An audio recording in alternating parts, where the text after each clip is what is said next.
All right, let's settle down. Attention, migrants. My name is Maria Ocheja Ebo. Where has time gone?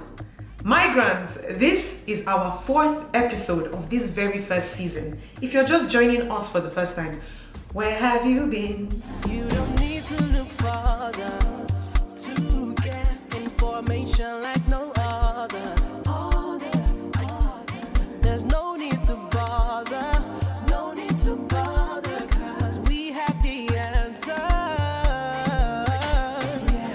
No worries, no doubt, what's migration's all about. Seriously, where have you been? Yes, it looks like I'm in a singing mood today. That song I was listening to is from the Sukus techno Afro star Awilo Longomba, Alfred William Longomba.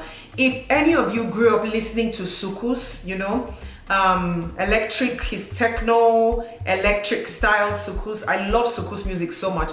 Awilo Longomba is from Congo, and here on MigrationGist, you know that we celebrate all countries and every country, okay? Today, we won't just be going into Independence Days. I know that introduction was to introduce Independence Days, but we will not be going into Independence Days just yet. We are starting with the main gist. And I started with this Awilo song because this song says, this guy here, Gaya wa moyente na kobondela. It means, oh, and I told you guys I'm good with speaking so many languages. So it means this guy here is pleading, is begging you. Today we're talking about workplace behaviors. And case study, America versus Nigeria. Migrants, season 1, episode 4, it's workplace behaviors. Let's go into the main gist and then we will celebrate these countries in between and we will give solutions to these workplace behaviors. Let's go. Yes, we're starting with the main gist. Let's go.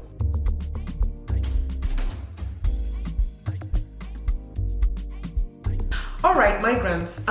So today I will be running down, there were different facets of culture shock for me when I moved to America, right? But I took out one aspect. I'll be discussing other aspects in other episodes. But I took out this one aspect and I said, see, today, me and my migrants, we are talking about this.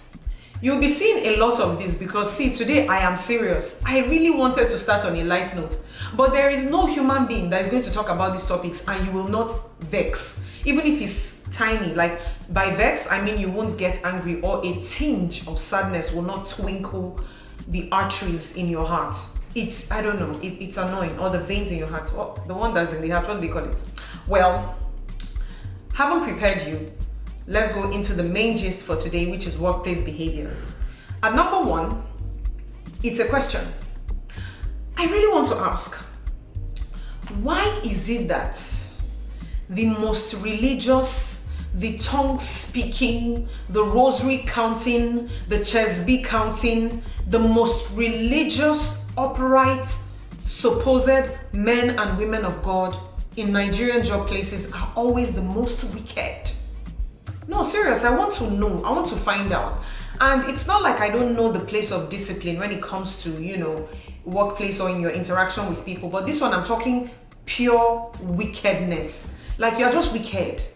Nothing about you is good. Like the day you don't come to work, that your staff find out that you're not feeling too well, that you're sick, they'll be like, thank you, Jesus, you are the lover of my soul. They will be happy. Why? Like to be honest, I just really want to ask why. Which will lead us to the next point. I told you there will be a lot of me taking off my glasses today because they say the eye is the window to the soul. Ojulorowa, I want you to see it in my eye that I mean it. Oh yeah. Okay, let's go to the next point, which leads from the very first point, the not on seat swag. Have you ever been to Ministry of Works and Housing? Those of you that did your National Youth Service Corps in Nigeria, for example, don't forget that my case study for today is Nigeria versus where? The USA. There's something in my home country that I have termed or I have nicknamed the not on seat swag, and I'll tell you why. Let's say, for example, I have to sign a paper because Nigeria does not have the technical know-how to go electronic in God's 2024. We still carry papers about to sign only God knows what. At least the last time I was there, or the last time that, I did my NYSC. The last time, we will take paper, right? You take paper everywhere, and you carry the paper everywhere so that somebody, the oga at the top, this person in your American English would be your boss, to sign something. In case you see my eye going either way, I was born this way. Let's continue. So you carry your paper, right? You go and give this person to sign. And the staff in that person's office, who is supposed to be the boss, will be like, oh, the oga is not on seat. Meanwhile, the oga can be there, sleeping with one young girl, or getting this thing. He can just be in there, eating bolly and fish, doing some nasty stuff that only God can forgive, which is none of my business. But I'm saying this because this has been my personal, it's just annoying. What were you hired for? Why are you not being on seat? I don't even want to talk about doctors or nurses. I know you people will come for me, but hey, you are a doctor or a nurse in Nigeria, you are not on seat. I don't understand. What is your shift about? All the hours before your shift, like you fell to the pressure of your parents that you should study this medicine. You finally studied it. You are now a doctor. You passed your exam. What are you doing not being on seat? Like, make it make sense. I'm sorry. What are you doing not being on seat? You studied to save lives. Like, listen, when I was growing up, not so much of my parents, but the Nigerian society made people like me, hey, I'm content creating, make people like me feel like if you're studying anything that's not, they don't say it like this. If you're studying anything that's not medical doctor, lawyer, engineer, and maybe accountant, you're a disgrace to the family. So me, disgrace to the family, is asking you, what are you doing not being on seats? You want to resign from medical, anyways, let's not go into all of that. And this not on seat rubbish, I'm very angry about it because this is how some of the closest people in my life have lost their lives. Oh, you are not on seat. What are you not on seat doing? Wickedness. Not on seat, my ass. Now, let's compare it to my American, when I came here, and when I'm telling you CEO of CEOs, my CEO is like, his base salary, they say, in the news, is $13 million annually. And this man is coming downstairs to say hi to me. Like, I'm not even at the organizational chart, like the org chart. If they start drawing it, my position to his doesn't even come to number 15. And this man is coming from his high horse to, oh, anything you need problems with, oh, you can always ask Dan. Oh, I know Dan is good, Being so humble and so polite. So, Nigeria. Next point. So my point with that is how people at the top, right, here in America are always ready to help you. Don't over ask for the help and don't have selective amnesia because it will pose you as incompetent. But at the same time, there are always resources, human and non-human. They just want to help you. But my home country is very lacking. Next point. Let's talk about insults, disrespectful, open humor. So let me give you an example, migrants. There has been times where, this did not happen in my presence. I've heard that maybe Sekinat with big hips works in an office. Sorry, I do not believe in shaming or I don't know anybody called Sekinat. I'm just, giving an example. Let's say there's a Sekinat girl with very tiny waist, big boobs and, big hips. This person sounds voluptuous, right? So she's a woman of a particular size and a particular body type. So you would hear somebody that's supposed to be the respected boss of the office throw things out like, oh, Sekinat. And I'll say this in the local Nigerian pidgin and translate it. Oh, Sekinat, if no be say we dey this office, omo, na every day me and you go dey knack. Meaning, in English, if not be, okay, for the fact, hey, English is hard. If not because we are in this office building or that we are colleagues, I will be sleeping with you, having sexual intercourse with you every other time. Poor Sekinat and poor Sekinat's colleagues around her are going to laugh not because they are comfortable, but because they are uncomfortable, and sometimes that person might be orphaned or does not really have a parent who can help them or who has connections. And Sakinat got this job via her imam that knows the DG, through the DG's brother that knows the DG of that office. So they are always very careful and they cower to such, statements.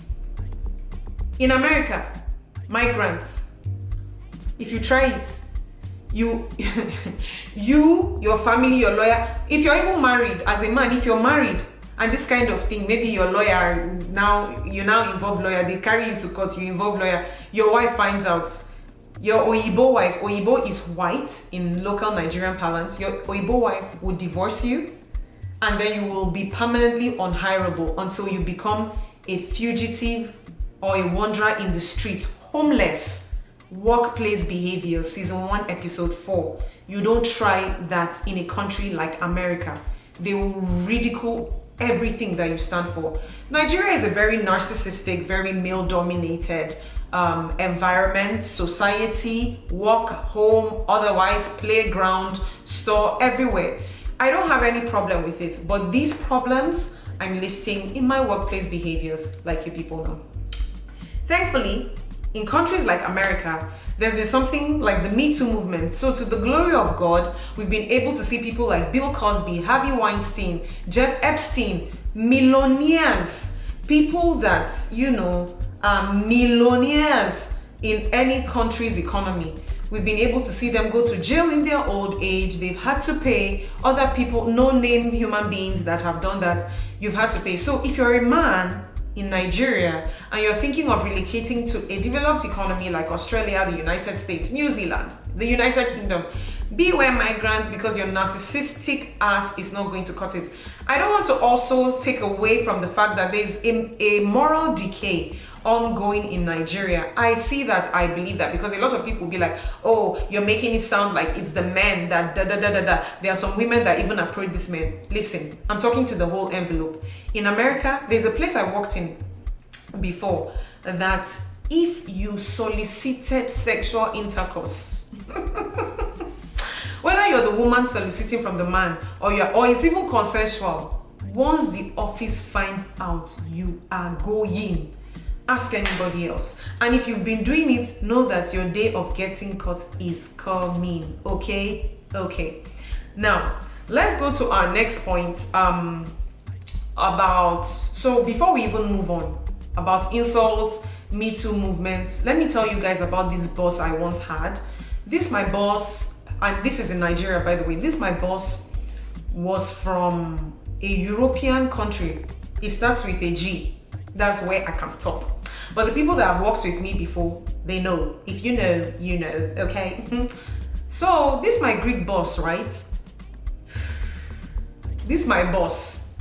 He would get so angry, and in his anger, he would take, I'm talking all the electronics that lights go in and out of on his desk, on his whatever. This man, he had like laptop, and it was Apple laptop, by the way. He had printer, he had so much. He had a camera then. It was like, I can't remember if it was a Canon or a Nikon or whatever, but he had, electronics on his table.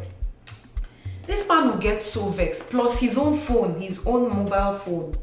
This man will get so vexed, throw everything on his table on the floor. And he wasn't a very tall person. Maybe he was like, for a man, he was like maybe 5'2" or 5'1". He was a short, rotund, stout, like the actual Guinness stout bottle. That was him. And so when he would sit on his office chair, his feet would dangle on the office chair like boss baby like this. Yep, that was him.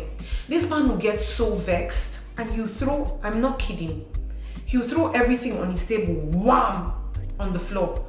The distance between his table and the floor was, let's say, like 2 feet plus. And so this man, once he throws those things to the ground, those things, things are breaking. Then he'll be taking the falling pieces and he'll be stoning it at the staff. Like he'll be physical, obvious abuse. I wanted to say domestic abuse, but no. Physical abuse, he'll be throwing it. Well, it never happened to me because My parents, especially my dad, because my dad is so protective of me. He doesn't even want to hear, oh, I was angry. No, that legal system that Nigeria does not have, he'll bring it out. So, of course, it never happened to me. And this is not to boast or to say, oh, no, it didn't happen to me because I had an overprotective dad. No, it's just to, like I said, tell you about the workplace behaviors in Nigeria versus the US. In Nigeria, workplace behaviors like soliciting, asking, demanding, authorizing for sexual intercourse from younger staff and colleagues in the Nigerian workplace is so common. I mean, if your boss wants to sleep with you and you are a woman, what are you doing? What are you doing not giving him whatever he wants? Like, let's go to the next point. So this Greek boss, right? We're still on the next point. So this Greek boss, he does this, abuses people repeatedly, and somehow the Ministry of Works found out. And at the time, the person that was the minister of the Ministry of Works, he was Minister of Works, Power and Housing. I know they put 3 ministries under him, and it was such a heroic act. Woo, Superman. It was Babatunde Rajafashola. BRF. That's what I call him, BRF, okay? So, and I know a lot of you will be like, oh, it's not his fault, it's his boys. Well, that's what his boys are supposed to do. His boys are supposed to, I get it. Well, it was his ministry, Works, Power and Housing, right? Yeah. So, so these guys, right, came for investigation in this my Greek boss's place. And somehow they got bribed with, of course, money, because Nigeria is a corrupt society, and low budget ass Domino's pizza. That's what they got bribed by. I was so irritated, to say the least. Like people are getting abused, and all you're coming to collect here is like, if they had even collected the money, I won't be angry. But Domino's freaking pizza? Are you serious? Well, in America, workplace behavior, if you even try to use unkind words, you know how Sekinat, for example, how somebody will be like, oh, if you even tried it, like if you imagined it and somebody entered your brain and they knew that, this is what you're even thinking, with this AI that's flying up and down now. Okay, maybe not that intense, but with the way things have advanced now in America, improper comments, not to talk of, or improper statements, then you now lift your hand like an animal from the jungle that you are to hit somebody or toss something at somebody. Bruh, babe, migrant equals to jail. You are going to jail. Nobody is going to wait for you to explain, oh, it's my mental health. You are going to jail. Then if you're now black, it's worse. So attention, migrants, I'm not saying that it's one over the other. No, if you're listening to me from Portugal, if you're listening to me from Egypt, if you're listening to me from Namibia, anywhere you're listening to me from, workplace behavior is not like it is in Africa, okay? If you misbehave, you get kicked out. And the worst part of getting kicked out is, let's say for example, Bank Fish kicks you out of their bank because you did something. Bank Meat and Bank Salmon, you will not get job anywhere again. So migrants, please pay attention. Let's go to our next point, which I've been talking about since anyways. It's the malignant narcissistic behaviors of some, not all, Nigerian men and even women. Because some people, of course, when they get to the top, like Puff Daddy, right? I didn't call anybody's name. The money gets into your head. You think you've arrived. You think you're God. And I do not say this to be demeaning or to be more righteous than the papacy. I state this to say that it goes on in Nigeria. It goes on everywhere. It's not just Nigeria. But the narcissistic behavior gets into your head that you think that, oh, I'm now a boss here. I can do anything I like and get away with it. Happens more in Nigeria than in America. Somebody I know in a place I used to work wrote a whole book about one time her boss mooing at her. Mooing, like, she just had a baby, and then she was in the lactation room breastfeeding her baby, and then lactation room, call out, Nigeria, does that ring a bell? Nigeria will not know what lactation room is. some offices. But okay, so she was in the lactation room and her boss was looking for her, maybe for a deliverable or something. And the boss was like, moo, Like he knocked at the lactation room and was like, moo. He mooed at her. That moo at her has dragged them. And you can Google me in your private time. Not Google me, sorry. You can Google this story. The woman that was mooed at dragged this company, dragged this boss, wrote a whole book about it. The cover of the book is red. Maybe you see a picture of it somewhere around. I'll put the link also so you can purchase the book down there. Now, these narcissistic behaviors in Nigeria, where like in schools, in universities, bless God, I went to a private school. That could not be the case. But for those of you that went to my school, if you know Audi man, you know Audi man. And that's where I can stop. Yes. Onto but yes, so narcissistic behavior of some Nigerian men, especially when you come to work, you as a human being, you brought yourself to work to apply what's in your brain. But this stupid, ugly, rotund, he doesn't even care whether you're ugly or fine. For the fact that you're demanding, you claim that you like me, you've left your reasonable wife at home because her own female reproductive protruding part is not golden like the one you're pursuing. Stupid idiot, you leave your wife at home to come and be morally decayed and corrupt this whole office. It's allowed, and Nigerian men will be clapping for themselves like, yeah, now man you be. In case you're planning to relocate, because for my Nigerians, all that is on you people's lip is jackba, jackba, jackba, jackba. If you come to America and you try it, it's jail term. And as you're in jail, you'll be bending down to pick that soap. If you know, you know. So every time people, he's saying, he's the... How is that contributing to the KPI for the month? How is that reaching the monthly goal, to the quarterly goal, to the biannual, to the annual goal, that we would see this KPI that we've outlined? Your mates, other organizations in developed economies, and that's all they do. In America, there's something called EEO laws. It means Equal Employment Opportunity Laws. The people that enact these are called, the commission that enacts these EEO laws is the Equal Employment Opportunity Commission, EEOC. Now, this EEOC doesn't matter the industry you're in, whether you're in aviation, engineering, cybersecurity, nursing, medicine, any industry, whether it's balloon blowing and tying, event management, whatever industry you're in, these EEO laws have policies, ethics that guide each and every industry under the American soil. And so to this, I probe this question to Nigerians. And again, you people are going to come with, Nigeria is just 2 years old. You know, America is just 200 years old. What happened to learning from other people's experiences? America has written EEO laws or policies and regulations so that a Nigeria does not have to be 2 years crying about, they attained independence before Jesus Christ was born. Nobody wants to hear that. We're in 2024. I've been in this country in less than how many days? Or years, sorry. And I already know what EEO laws are. For every place of employment I've tried to go, even if it's just the application stage, they will let me know, we do not hire based on gender, race, color, It doesn't mean that they are more righteous than the papacy. No, it doesn't mean that. Are there workplaces that you go to and people will still be racist? Yes. Are there workplaces that you go to and people will be doing whatnot? Yes. But at the same time, migrants, what's happening in Nigeria? Again, it's season 1, episode 4, workplace behaviors, Nigeria versus America. Let's continue to the very next point.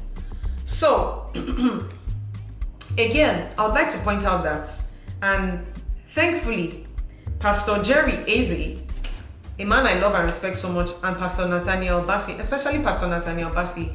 Good evening, sir. I love you so much. I joined the Hallelujah Challenge when I'm at work. Like, I really love it, okay? But one thing is that anytime Pastor Nathaniel Bassi is like, pray for your country, pray for Nigeria, I'm like, sir, I would rather pray for Denmark. I'd rather pray for Greenland. I don't even know where that is, but I'd rather pray for them than to pray for Nigeria, that people envelop things in culture, respect, and tradition. They want to waste my time and my prayer. I would not, sorry. I would rather pray for Norway. I don't even know where that is. I would rather, please. I would rather pray for Norway. They say the family is the basic unit of a society. Family is the basic unit of a society. That means, so let me categorize it in primary, secondary, and tertiary. If a family is the basic unit of a society, a citadel of learning, so it can be any level of education as long as the citadel of learning is the secondary unit of a society. Then the tertiary unit, I believe, is workplaces. Workplaces like where? NASDA, NCC, NERC, NBET, Nigerian Communication Satellite, NIGCOMSAT, is to be carrying big names. Look at your mates in America. Look at your mates in other developed economies. See what they're doing. But nepotism would not allow people to see road. Oh, the DG is Chukwebuka Eferem Egbu. The next thing, you go and bring all your village members that don't even have any skill. Please, let's go to the next point, I beg.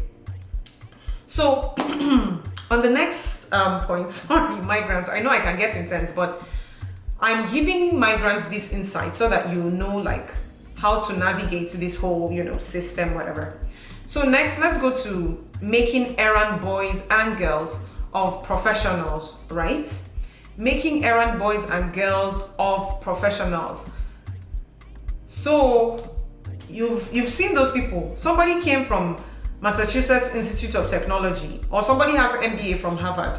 Somebody has bachelor's from Covenant University. Somebody has bachelor's from ABU Zaria. Somebody has bachelor's from University of Ilorin. And they just came out, they are young, their brain is hot, everything they just learned, everything that is in the industry, in your industry that they are coming to do their IT. Instead of you to tap into their brains and ask them, oh, okay, this is the problem our organization is facing, make them work with possible, probable solutions that will dig you guys. Let them do projects within the organization. No, go and buy okpa for me downstairs. Go and buy agbo for me downstairs. Please, when the moi woman comes, help me buy 2. That's all you make them do.